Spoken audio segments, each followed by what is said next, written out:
أعوذ بالله من الشيطان الرجيم. بسم الله الرحمن الرحيم. ہمارا چاہے انگ انگ زخمی ہو جائے اور ہماری جان بھی اللہ کی راہ میں جاتی ہے تو چلی جائے، اپنی بیویوں سے کہہ دیجئے، اپنی بیٹیوں سے کہہ دیجئے اور ایمان والی عورتوں سے کہہ دیجئے کہ وہ اپنے چہروں پہ گھونگھٹ لٹکا لیا کریں، چادریں اور حجاب لے لیا کریں خون کے آخری قطرے تک، اور اپنی زندگی کے آخری دن کے آخری لمحے تک اللہ کے رسول صلی اللہ علیہ وسلم کا ساتھ دیں گے، اسلام کا ساتھ دیں گے اور اللہ کے دین کے غلبے کے لیے اپنا تن من دن لوٹا دیں. بے شک اللہ نے مومنوں سے ان کی جانیں اور ان کے اموال خرید لیے ہیں اس کے بدلے کہ ان کے لیے جنت ہے. السلام علیکم ورحمۃ اللہ وبرکاتہ. سورۃ الاحزاب آیت نمبر 21 سے 24. ان الحمد للہ والصلاة والسلام علی رسول اللہ اما بعد. اعوذ باللہ السمیع العلیم من الشیطان الرجیم من ہمزہ ونفخہ ونفثہ. لقد كان لكم في رسول الله أسوة حسنة لمن كان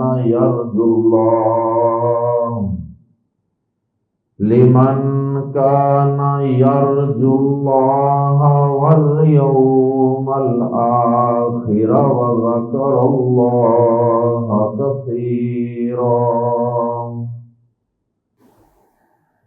ولما رأى المؤمنون الأحزاب قالوا هذا ما وعدنا الله ورسوله وصدق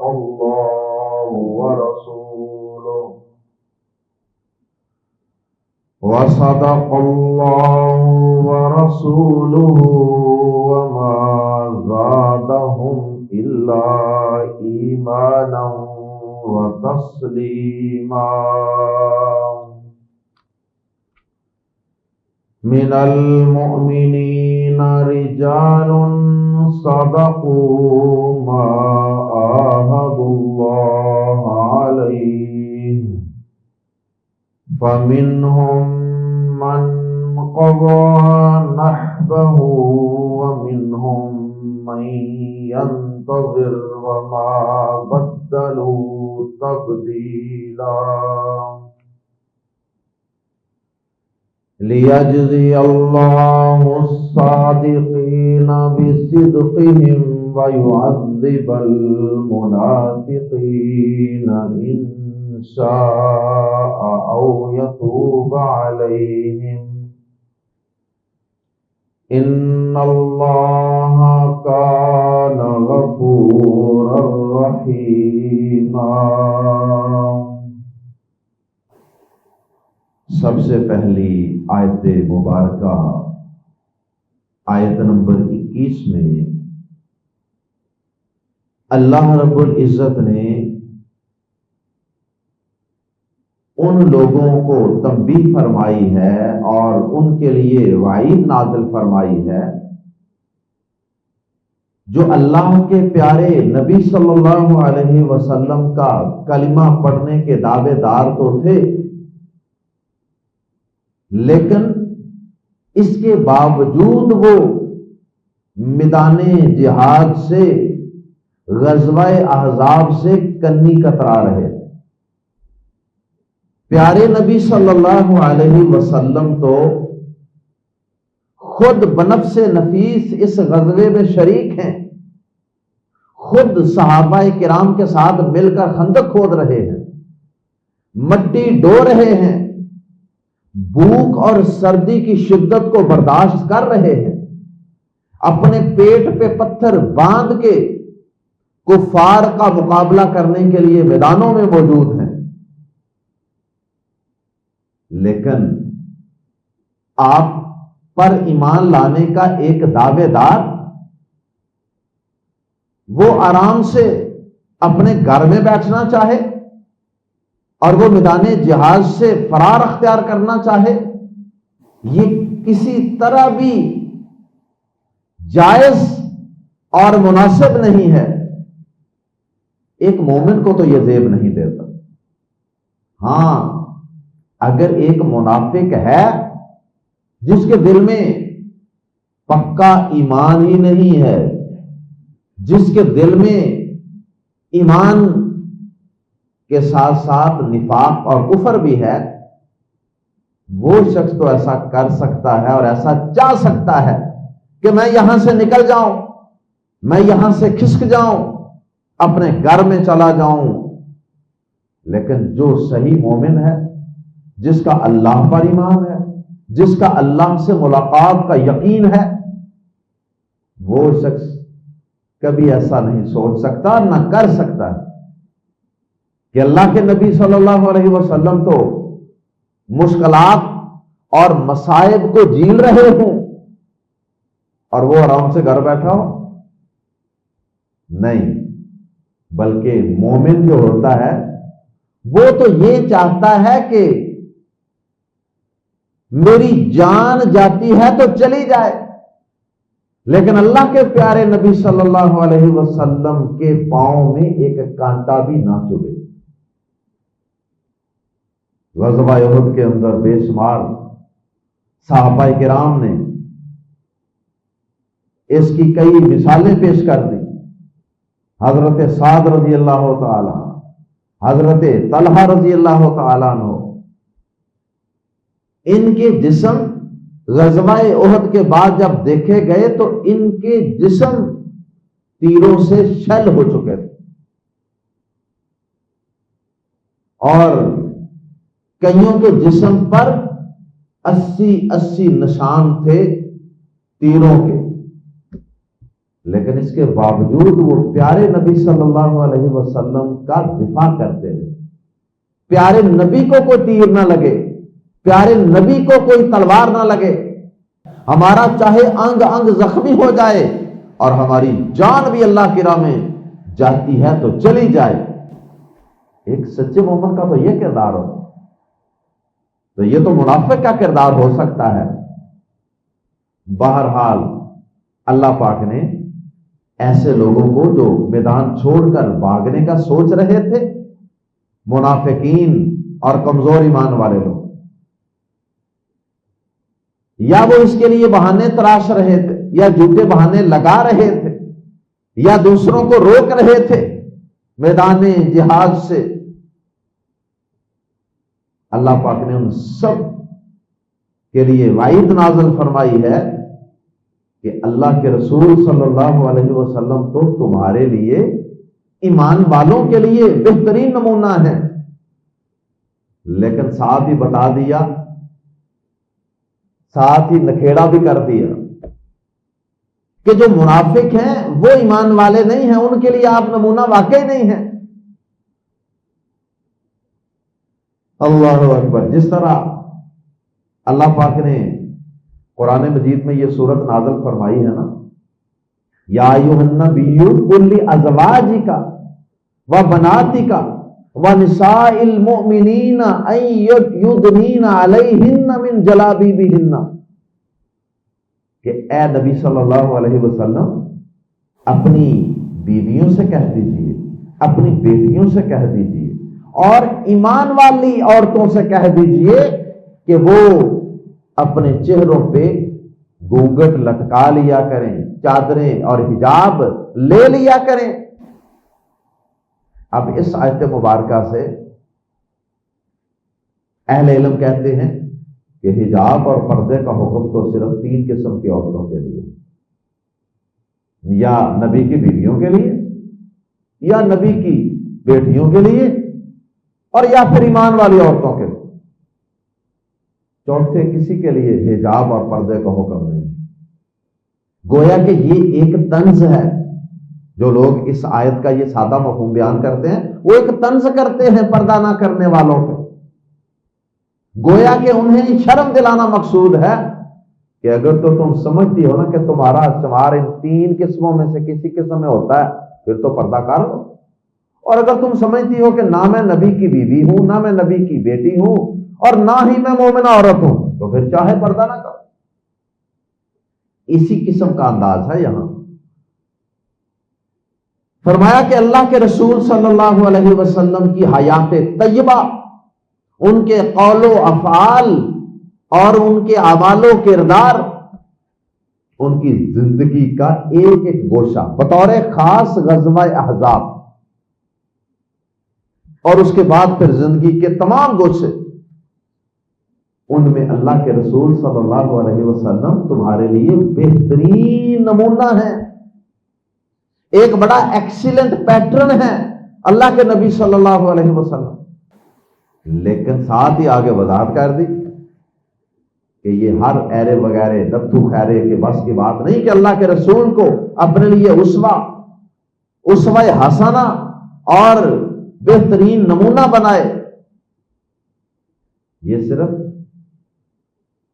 اسی کے لیے ہی ممکن ہوگا، اس کی توفیق صرف اسی کو ہی ملے گی کہ جو اپنی غمی خوشی معاملات شکل صورت وضع قطع رہن سہن ہر چیز کے اندر زندگی کے ہر شعبے میں اپنے 24 کے 24 گھنٹوں کو اللہ کے رسول صلی اللہ علیہ وسلم کے ماڈل نمونے کے ساتھ میچ کرنے کی کوشش کرے، ان کے مطابق بنانے اور ڈالنے کی کوشش کرے۔ اس کی توفیق صرف اسی شخص کو ملتی ہے جس کے اندر 3 خوبیاں ہوں، اور منافقوں کو ان 3 چیزوں کی توفیق کہاں ملتی؟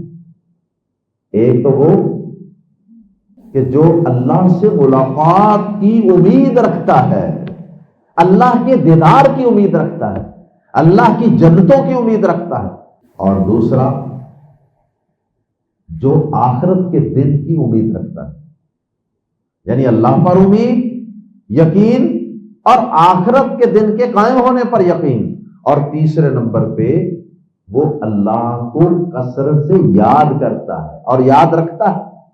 تو جس کے اندر یہ 3 اوصاف اور 3 خوبیاں ہوں گی نا، اس شخص کے لیے تو اللہ کے رسول صلی اللہ علیہ وسلم بہترین نمونہ ہے۔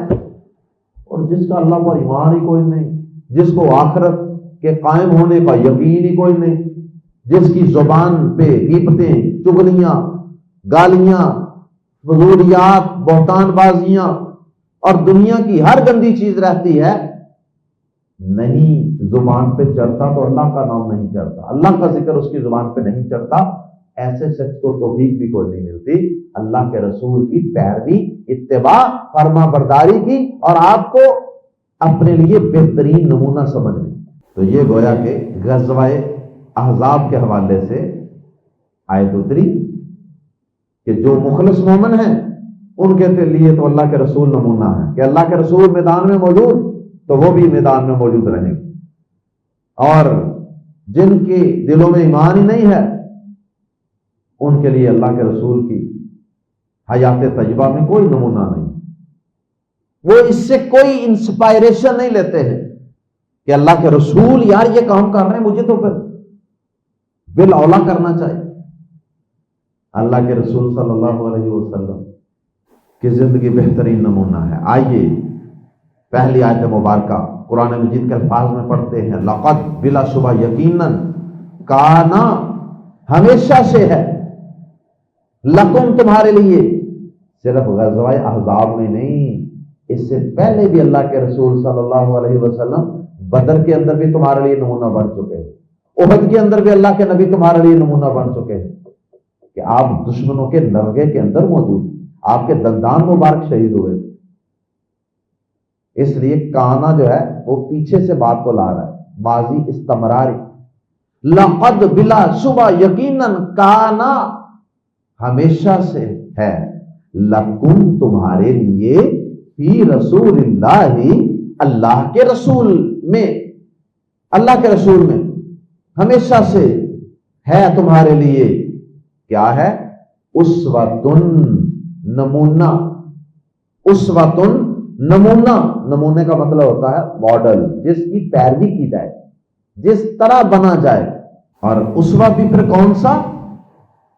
حسنہ، کیونکہ اسوہ دو طرح کا ہوتا ہے، ایک اسوہ حسنہ اور ایک اسوہ سیئہ. ایک اچھا نمونہ اور ایک برا نمونہ بھی ہوتا ہے.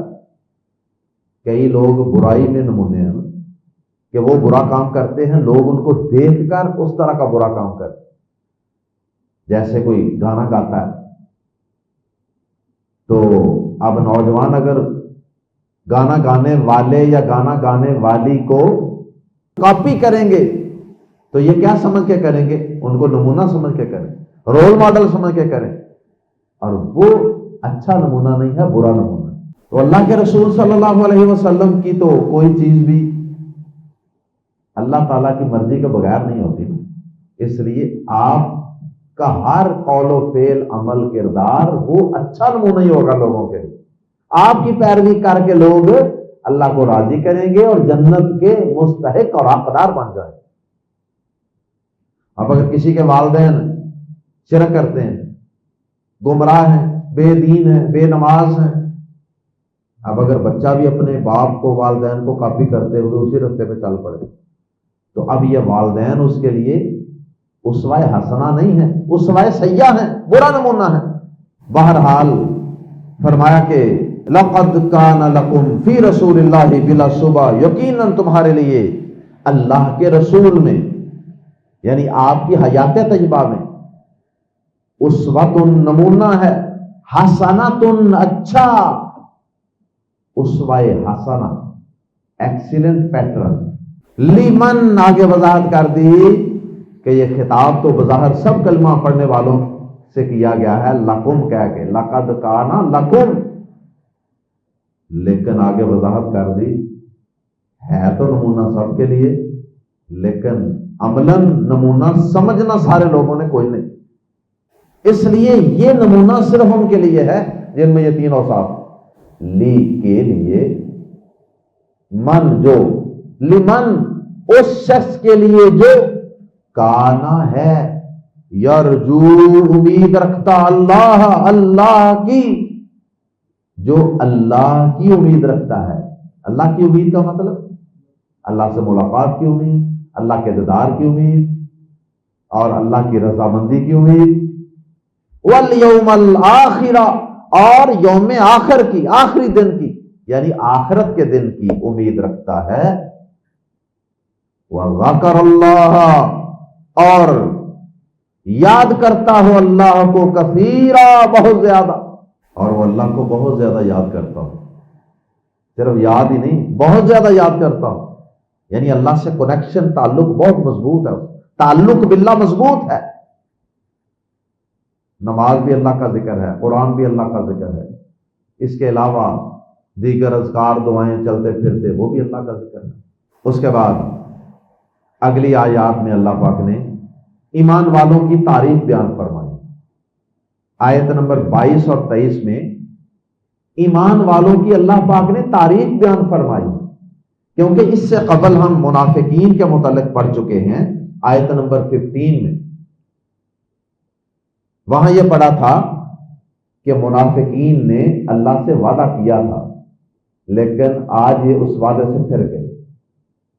انہوں نے غزوہ احد میں جب یہ جہاد میں شریک نہیں ہو سکے تھے، پیچھے بھاگ گئے تھے، تو اس کے بعد پھر انہوں نے جنگ کے بعد اللہ کے نبی سے بڑے پکے وعدے کیے، نہیں آئندہ اگر کبھی موقع آیا نا تو ہم تمہارا ساتھ دیں گے، یہ کر دیں گے، وہ کر دیں گے. لیکن غزوہ احزاب آیا، اللہ نے امتحان کے لیے ایک اور جنگ کا موقع بنا دیا.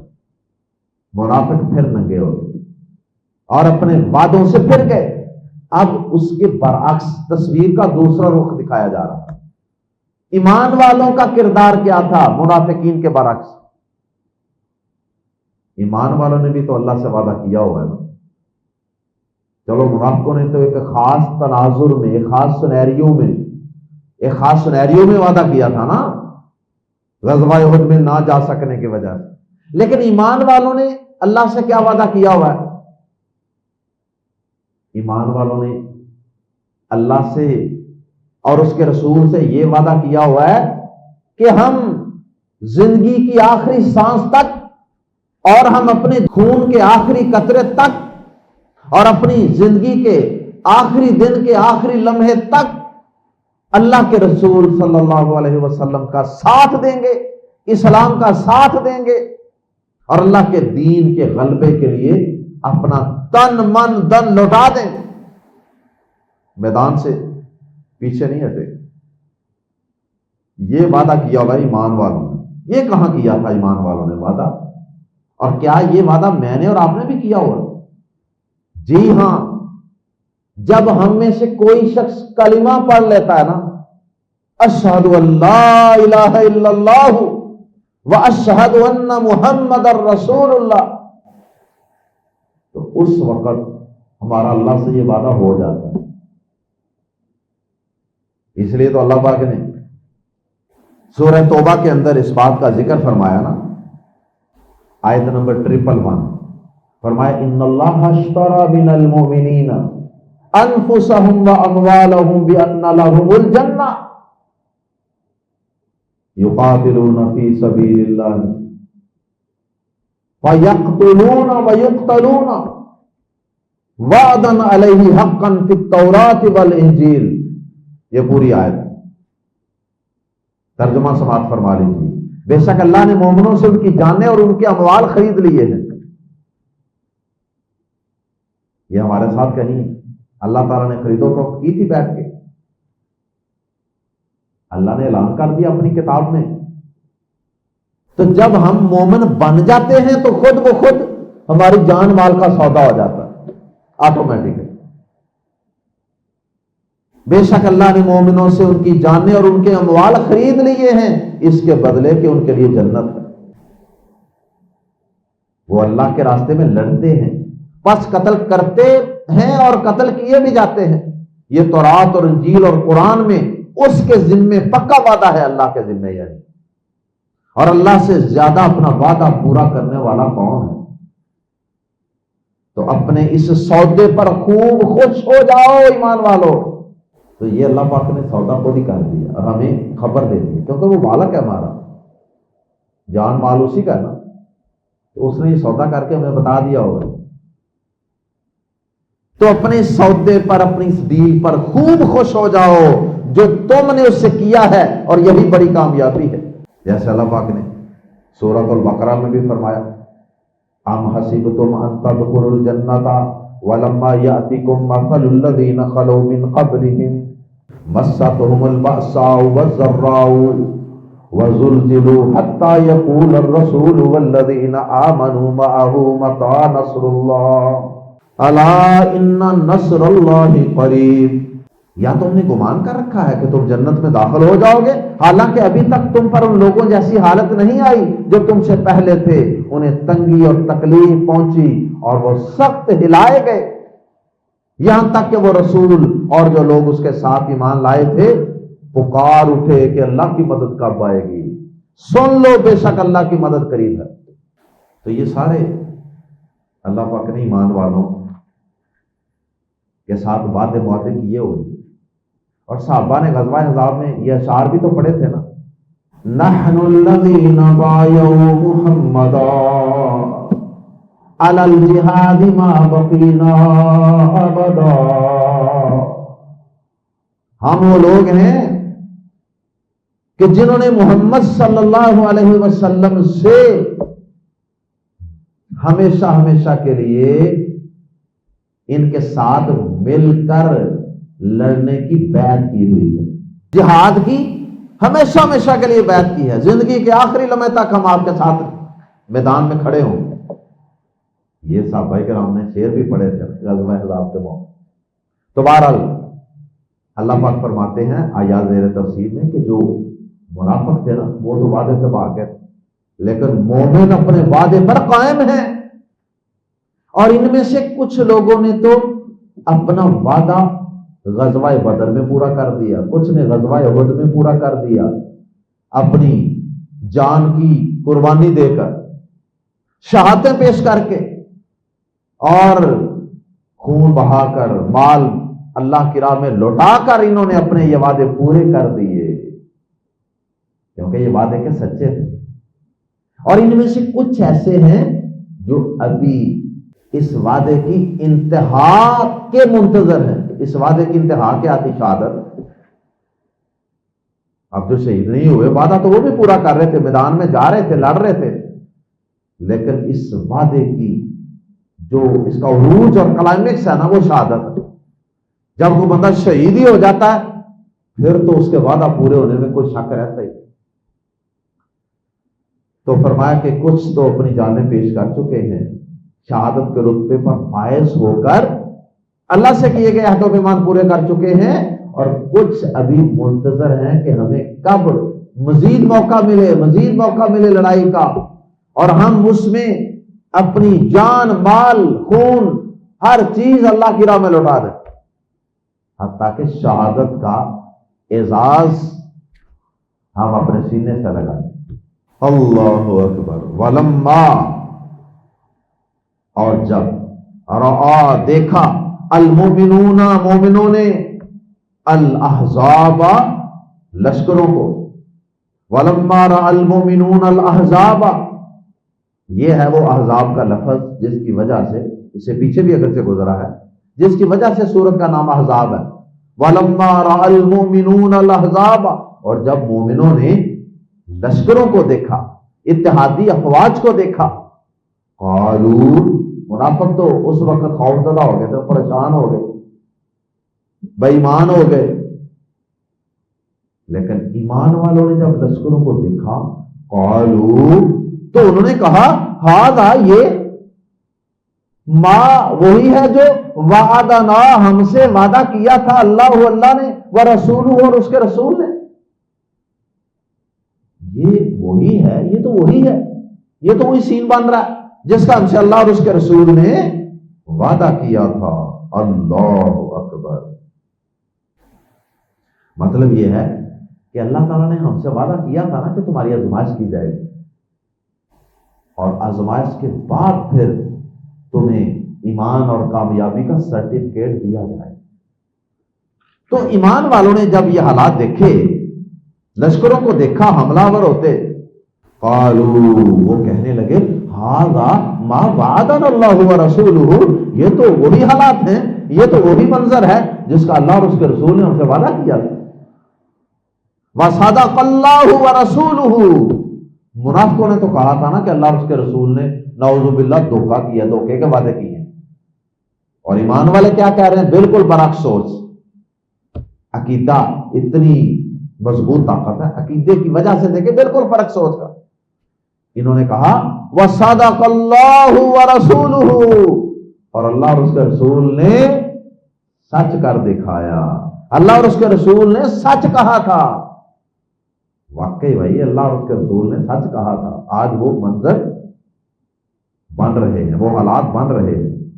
وما زادہم، اور اس چیز نے انہیں زیادہ نہیں کیا، لشکروں کے حملہ ور ہونے نے انہیں زیادہ نہیں کیا، الا مگر ایمانن، ایمان میں، وتسلیما، اور فرما برداری میں۔ منافقت میں زیادہ نہیں ہوئے، یہ شکوک و شبہات میں زیادہ نہیں ہوئے، یہ بزدلی میں زیادہ نہیں بڑھے، پہلے سے بھی بڑھ جائے بزدلی، بلکہ یہ ایمان والے کس چیز میں بڑھ رہے ہیں؟ ان کی کون سی چیز بڑھ رہی ہے؟ ان کی دو چیزیں بڑھ رہی ہیں، ایک اللہ اور اس کے رسول کی باتوں پر ایمان اور یقین پہلے سے بھی بڑھ رہا ہے، اور دوسرا ان کے اندر اللہ اور اس کے رسول کی اطاعت اور فرما برداری کا جذبہ اور بڑھ رہا ہے کہ اللہ اور اس کے رسول جو کہیں نا ان کی بات سچی ہوتی ہے، اس کے اندر ہی فائدہ ہوتا ہے، لہذا ان کی اطاعت کرو۔ اس آیت مبارکہ سے بھی اہل علم نے یہ ثابت کیا ہے کہ ایمان میں کمی بیشی ہوتی ہے، ایمان میں کمی بیشی ہوتی ہے۔ یہ دیکھیں ایمان والوں کا ایمان اور بڑھ رہا ہے۔ امام بخاری رحمہ اللہ نے تو باقاعدہ صحیح بخاری میں 8 قرآن مجید کی اس طرح کی آیات کو ذکر کر کے اور کئی ایک احادیث کو ذکر کر کے یہ ثابت کیا ہے کہ ایمان میں اضافہ ہوتا ہے، ایمان میں کبھی کمی بھی ہو جاتی ہے، کبھی اضافہ بھی ہو جاتا ہے۔ لیکن افسوس کہ ہمارے کچھ مسلمان بھائی اس بات پر اڑے ہوئے کہ نہیں، ایمان نہیں بڑھتا، جتنا ایمان ہوتا ہے بس اتنا ہی رہتا ہے۔ جبریل امین کا اور ابو بکر صدیق رضی اللہ تعالیٰ عنہ کا اور ایک عام مسلمان کا ایمان برابر ہی ہے۔ انا للہ و انا الیہ راجعون۔ اللہ ایسے بھائیوں کو سمجھ عطا فرمائے کہ ایمان میں کمی پیشی ہوتی ہے، یہ تو ہم بھی محسوس کرتے ہیں۔ آپ کسی عام عالم کا درس سن کے باہر نکلتے ہیں تو ایمان کی کیفیت اور ہوتی ہے۔ آگے فرمایا من المؤمنین، مومنوں میں سے، آگے اسی چیز کی آگے ایک دلیل دی کہ واقعی مومن جو ہے ان کا ایمان بڑا تھا اور یہ اپنے وعدے پر پورے تھے۔ من المؤمنین، ایمان والوں میں سے، مومنوں میں سے، من کی وجہ سے ترجمہ کریں گے کچھ، کیونکہ من تبعیض کے لیے آتا، بعض کا معنی دیتا۔ من المؤمنین، مومنوں میں سے کچھ، رجال، مرد ایسے ہیں یا ایسے مرد ہیں، رجال رجل ان کی جمع ہے، مومنوں میں سے کچھ مرد ایسے ہیں، صدقو، جنہوں نے سچ کر دکھایا، یا جنہوں نے سچ کہی وہ بات، یا جنہوں نے سچ کر دکھایا، ما جو آہدو، انہوں نے عہد کیا تھا، اللہ سے، علیہ، جس پر، جنہوں نے وہ بات سچ کہی جس پر انہوں نے اللہ سے عہد کیا، جو اللہ سے عہد کیا تھا وہ انہوں نے سچ کہا تھا، یعنی اللہ سے کیے گئے عہد و پیمان کو انہوں نے سچ کر دکھایا۔ فَمِنْهُمْ، اب ثابت ہوا، یہ بات بھی معلوم ہوئی رجال کے لفظ سے کہ اللہ پاک یہ بھی کہنا چاہ رہے ہیں کہ جو شخص وعدے کی پاسداری کرتا ہے نا، حقیقت میں مرد ہوتا ہی وہ مرد ہی کیا ہے جو بات کر کے پھر جائے۔ اس لیے کہا کہ مومنوں میں سے کچھ مرد ایسے ہیں، یہ مردانگی کی علامت ہے، اپنی بات پر ڈٹ جانا اور اپنی بات پر پہرا دینا۔ کتنے بڑے بڑے سردار چودھری قسم کے مالدار لوگ ہیں لیکن بات کر کے پھر جاتے ہیں، ادھر سے کوئی لاکھ روپے قیمت زیادہ لگ جائے سودے سے پھر جاتے ہیں، اللہ محفوظ فرمائے۔ تو اصل مرد وہ ہے کہ جو اپنی بات کو سچا کر دکھائے، اس پر قائم رہے، اور یہ ایمان والے مومنوں اور مردوں میں یہ خوبی ہوتی ہے۔ فَمِنْهُمْ، پھر ان میں سے کوئی تو وہ ہے، من، جو یا جس نے، قضا، پوری کر دی یا پوری کر چکا، نحبہ، اپنی نظر، نحبن کا معنی ہوتا ہے نظر، نظر پوری کرنا ہوتا، اللہ سے کوئی نظر مان لیتا تھا تو نحبن کا معنی نظر بھی ہوتا ہے، نحبن کا معنی عہد و پیمان بھی ہوتا ہے، اور نحبن کا معنی موت بھی ہے۔ اس لیے ان تینوں معنوں کو ملا کر ہم اس کا ترجمہ کر سکتے ہیں کہ ایسا عہد جو نظر کی صورت میں یا نظر کی طرح، نظر زیادہ پکی ہوتی ہے، ایسا عہد و پیمان جو نظر کی طرح موت تک کے لیے ہوتا ہے کہ مجھے موت بھی آ گئی نا، میں موت کو بھی سینے سے لگا لوں گا، لیکن اس عہد کو اور اس وعدے کو نظر سمجھ کے پورا کروں گا۔ فَمِنْهُمْ مَنْ قَضَى نَحْبَهُ، پھر ان میں سے کوئی تو وہ ہے جو اپنی نظر پوری کر چکا ہے، جو اپنی نظر پوری کر چکا ہے، اپنا عہد و پیمان پورا کر چکا ہے، جو اللہ سے وعدے کیے تھے۔ یا یہ معنی بھی ہے، صحابہ کرام نے کیا، مفسرین نے کیا ہے کہ انہوں نے اپنا عہد و پیمان اور نظر اس حد تک پوری کی کہ شہادت کا تمغہ اور اعزاز حاصل کرنے میں کامیاب ہو، یعنی اپنی جان بھی لٹا دی اللہ کے راہ۔ کئی صحابہ تھے جو غزوہ بدر میں شہید ہو گئے، غزوہ احد میں شہید ہو گئے، ان کی طرف بھی اشارہ ہے۔ اللہ اکبر۔ بطور خاص صحیح مسلم میں ایک صحابی انس بن نضر رضی اللہ تعالیٰ عنہ کے متعلق ایک واقعہ آتا ہے. انس رضی اللہ تعالیٰ عنہ ہی بیان کرتے ہیں، جو ان کے بھتیجے تھے.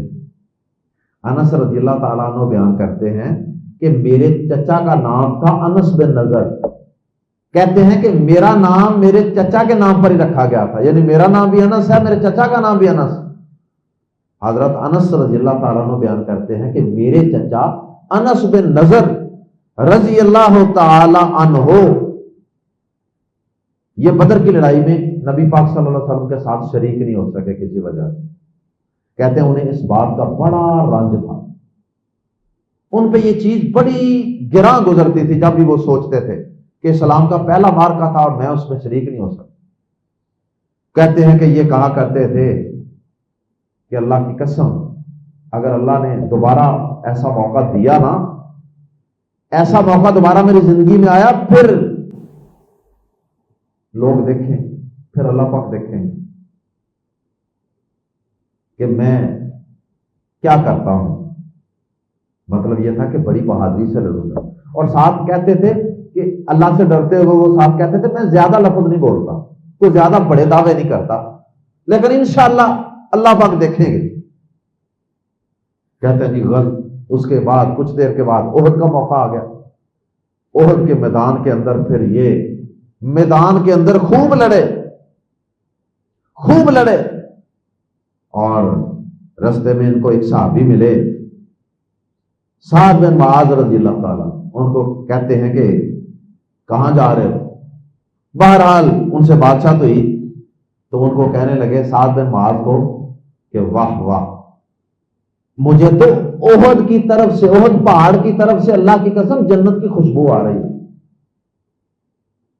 یہ کہہ کر مردانہ وار لڑے اور لڑتے لڑتے شہید ہو گئے. اور ان کے جسم پر 80 سے زائد تلواروں اور نیزوں کے اور تیروں کے نشان تھے. اندازہ کریں نا کہ وہ بندہ کتنا آگے بڑھ کے کود کے صفوں میں دشمن کے ساتھ مقابلہ کرتا رہا ہوگا کہ جس کے جسم میں 80 سے زائد زخم، اور پھر اتنے زخمی تھے کہ ان کی شناخت کرنی مشکل. حضرت انس کہتے ہیں کہ میری پھوپھی اور شہید ہونے والے انس جو ہیں، انس بن نضر، ان کی بہن، اللہ کے نبی صلی اللہ علیہ وسلم نے ان کو منع کیا کہ نہ دیکھو، تم سے صبر نہیں ہوگا. انہوں نے کہا نہیں میں صبر کروں انشاءاللہ. پھر انہوں نے دیکھا تو کہتی ہیں کہ میں اپنے بھائی کو ان کے چہرے سے نہیں پہچان سکی، بلکہ ان کی انگلیوں کی پوروں سے میں نے ان کو پہچانا، ان کے ہاتھوں سے اور انگلیوں سے، کہ یہ میرے بھائی کی رہنے والی. اللہ اکبر. تو حضرت انس رضی اللہ تعالیٰ عنہ ان کے بھتیجے وہ کہتے ہیں کہ یہ آیت جو ہے نا، یہ میرے چچا انس بن نضر رضی اللہ تعالیٰ عنہ کے بارے میں نازل ہوئی تھی، کہ جنہوں نے واقعی بدر میں نہ جا سکنے کی وجہ سے وعدہ کیا تھا آئندہ اگر موقع ملا تو اللہ پاک دیکھیں گے، اور پھر واقعی انہوں نے اپنا وعدہ سچا کر دکھایا. من المؤمنین رجال صدقوا. یہ تو ایک مثال ہے، ایسے ہی کئی اسلامی تاریخ میں، صحابہ، تابعین میں، تبع تابعین میں، مجاہدین میں ایسے کتنے ہی مرد گزرے ہیں، ایسے کتنے ہی عہد وفا کو پورے کرنے والے گزرے ہیں جنہوں نے اپنے اللہ سے کیے گئے عہد و پیمان کو پورا کر دکھایا. من المؤمنین رجال صدقوا ما عاهدوا اللہ علیہ. مومنوں میں سے کچھ مرد ایسے ہیں، مرد اصل میں ہیں یہ، جنہوں نے وہ بات سچ کہی جس پر انہوں نے اللہ سے وعدہ عہد کیا، یا انہوں نے وہ بات سچ کر دکھائی جس پر انہوں نے اللہ سے عہد کیا تھا. فَمِنْهُمْ مَنْ قَضَى نَحْبَهُ.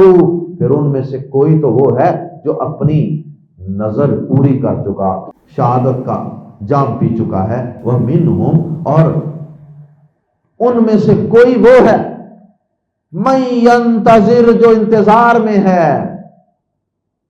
وَمِنْهُمْ مَن يَنْتَظِرُ. اور کوئی وہ ہے جو انتظار میں رہتا ہے، کوئی منتظر ہے. مَن يَنْتَظِرُ. who awaits his chance. وَمَا بَدَّلُوا. اور نہیں انہوں نے بدلا تبدیلا، کچھ بھی بدلنا. اور ان لوگوں نے یہ جو منتظر ہیں اور جو شہید ہو چکے ہیں، انہوں نے اپنے قول و فعل میں اور عہد و پیمان میں جو اللہ سے کیے تھے نا، ہم اسلام کے لیے اپنا تن من دن لوٹا دیں، اس میں انہوں نے ذرا بھی تبدیلی نہیں کی، ذرا بھی کمزوری نہیں آئی. اسی طرح ان کے جذبے جوان ہیں عہد و پیمان پورا کرنے کے اور شہادت کو پانے کے اور اسلام کے لیے اپنی جان مال سارا کچھ لوٹانے کے. آخر میں اللہ پاک فرماتے ہیں یہ سارے سلسلے جنگوں کے، آزمائشوں کے، امتحان کے میں نے کیوں رکھے ہیں؟ اگر میں چاہتا تو صرف کلمہ پڑھنے پر ہی مومنوں کو جنت دے دیتا، لیکن ایسا نہیں ہے. لشکروں کو میں نے یہاں کیوں بھیجا مدینے کے باہر؟ پھر مسلمانوں کا انہوں نے مدینے کا انہیں محاصرہ کیا، مسلمانوں پر خوف طاری ہوا، پھر منافقوں کے تانے، ان کی بزدلیاں اور صحابہ کرام کی ثابت قدمی اور نبی پاک صلی اللہ علیہ وسلم کی قربانیاں اور آپ کا بے مثال کردار، یہ ساری چیزیں، یہ سارے حالات اللہ پاک کہتے ہیں میں نے خود پیدا کی